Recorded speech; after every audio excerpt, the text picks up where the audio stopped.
of Appeals would appoint 3 judges, and they would make a final decision, leaving it all up to the court. We leave entirely too many matters up to the court now. In other words, what I'm saying is this: if the Danville is operating under a city charter, which is directly given authority by the General Assembly of Virginia, there's no reason in the world why you have to delegate to a 3-judge court. There's actually no need, as I see it, to have a 3-judge court to come here and determine the annexation, whether it's necessary and expedient for Danville to reach out and get part of the county. As a matter of fact, take the town of Chatham or the city of Danville. If you wanted to, you could the same act that created the charter, if you vote on it, it could probably be dissolved by the legislature. Of course, I'm not saying that Danville should dissolve its charter or the town of Chatham, but there are things that you go into. I don't think it's up to the court to decide something that's highly political. Another thing about this annexation matter that we are now confronted with is they say that it's up to the 3-judge court to decide whether or not the city can afford to provide the services out to the outlying areas better than the county.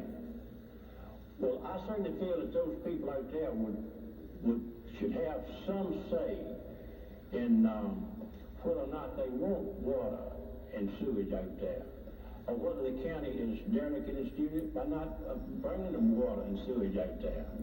But when you think about the city of Danville incorporating 20 or 29 miles, square miles, I don't care what it is, it's a tremendous cost that the people of the city of Danville should know about, because it's going to take a world of money to run water and sewage out to these outlying areas if they get 20 square miles or if they get 29 square miles. When you start paying $25 or $30 a square foot to lay water and sewage, and that's what I'm told it will cost, you run into the millions of dollars.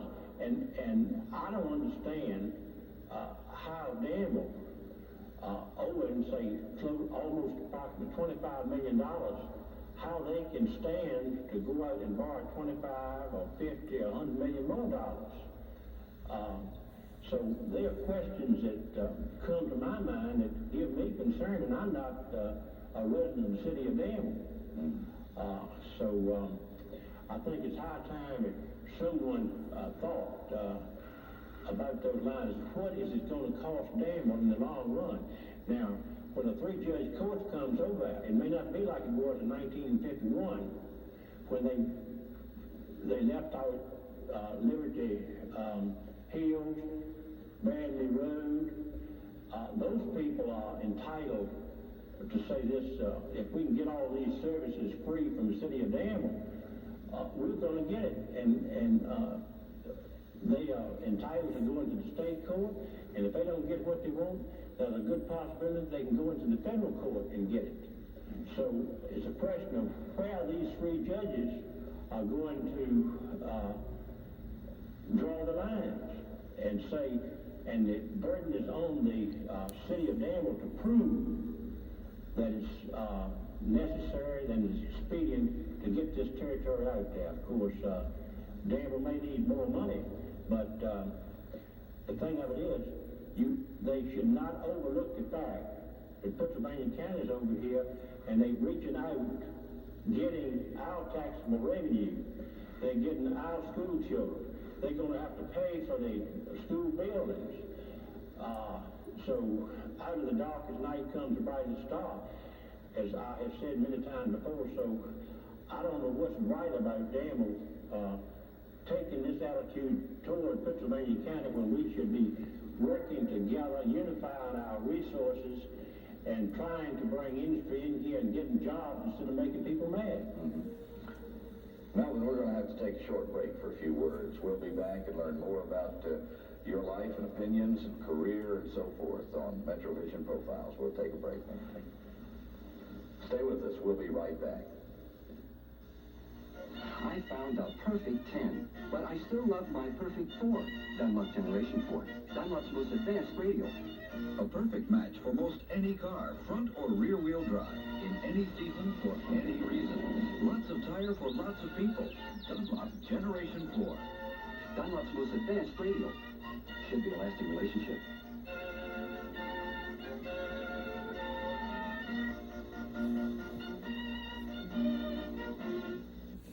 Your eyeglasses should do two things. They should correct your vision exactly as the doctor. Ooh, Levi's commercial. Washable, stay-pressed fabrics, only at Abe's. Welcome back to Metrovision Profiles. Today with Melvin Giles of Chatham, of course, former Pennsylvania County Commonwealth Attorney, member of the House of Delegates, state of Virginia, and of course a practicing lawyer here in Chatham for many, many years with a world of experience behind him. When you were, we had talked about annexation, which you were involved with back in the 50s, now it parallels today. You also introduced a bill that raised some controversy, I understand, that dealt with industrial development bonds, and of course industrial development's on everybody's mind today. Perhaps you could tell us a little bit about that bill, too. Don, you made inquiry about my connection with the industrial development bond development in Virginia. I might say that when I was in the legislature in 1952, I had read quite a bit about what the state of Mississippi had done in regard to industrial development bonds. The plan that they had promulgated down there, and what they'd done about issuing bonds and encouraging industries and businesses to come in and do what the act says. So it had been successfully made its way through the courts of Mississippi, and also had been approved by the United States Supreme Court. So on February the 5th of 1952, I introduced this bill, House Bill number 446, which is known as the Industrial Revenue Bond Act of 1952.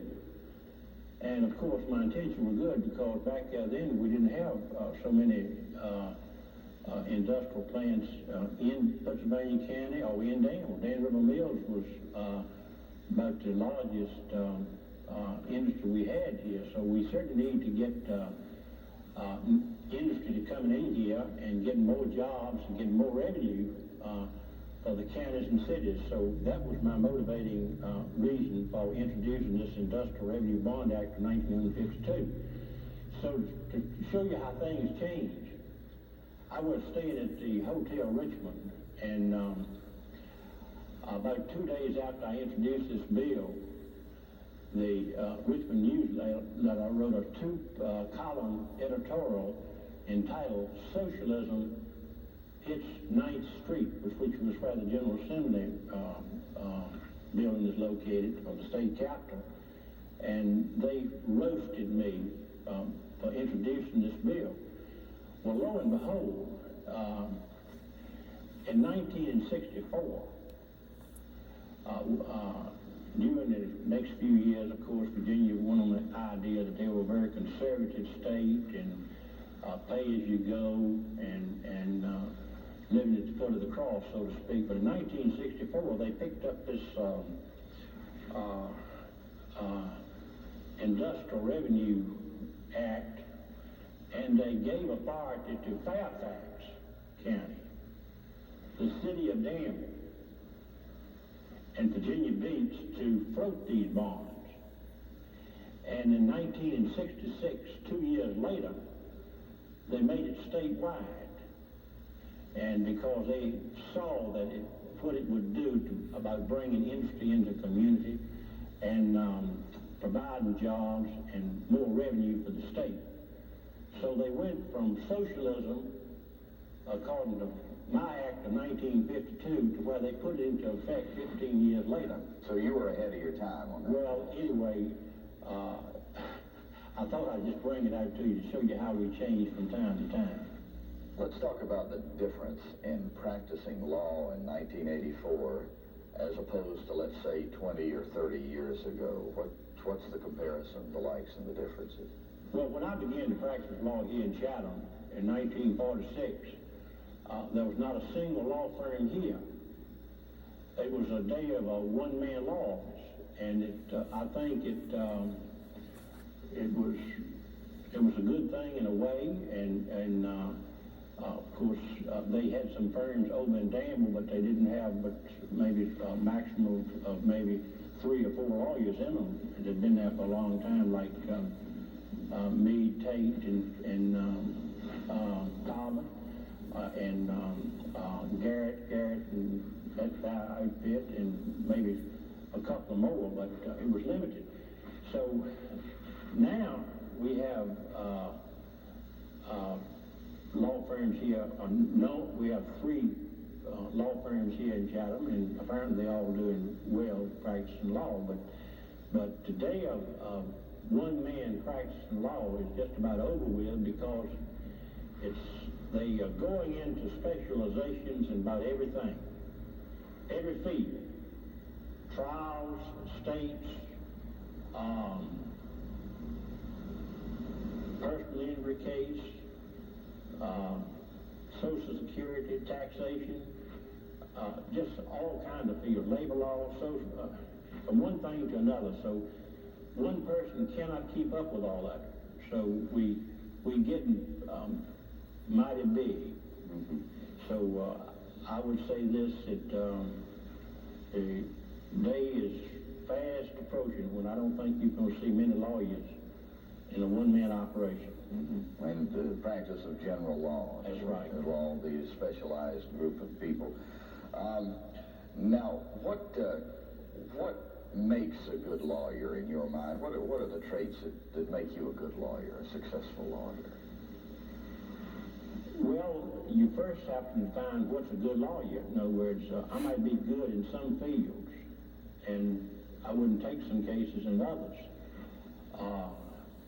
I'm good in criminal work.